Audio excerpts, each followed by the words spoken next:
Sizге каршы болуп душмандык кылып аткан адамдардын акысына дуа кылыңыз жакшылап. Кудайым ошол тууганыма жакшылык бер, инсап бер деп. Биз дуа кылышыбыз мүмкүн да. Ошо өлүп калсын деп. Антпеңиз. Ага жакшылык тил дуа кылыңыз дейт да. Анткени ал сизден дуа үмүт кылбайт да.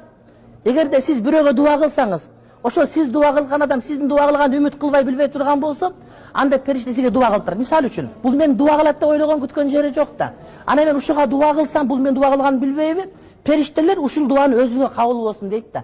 Демек мен буга кылган жакшы дуа өзүм эмне кааласам, ошону каалап буга дуа кылсам, дуам өзүмө кабыл болот да. Ал эми өзүңдүн душманыңа дуа кылсаң, аузуңа бар, күнүгө мушташып отурат аялдардыкы. Же эркектердин бизнестеги партнеры бар, жаман көрөт мисалы үчүн да, же болбосо дагы бирөөсү бар. Ошого дуа кылыңыз, о Кудай таалам. Ошо досума жакшылык бер, ден соолук бер, иштер өсүп кетсин, бизнес өнүгүп кетсин, акырет бир, иман бер, намаз окуп калсын, жаманды көрбөсүн дуа кылсаңыз, периште саңа дагы деп. А биздин дуабыз кабыл болушу 50-50. А периштеники 100% да.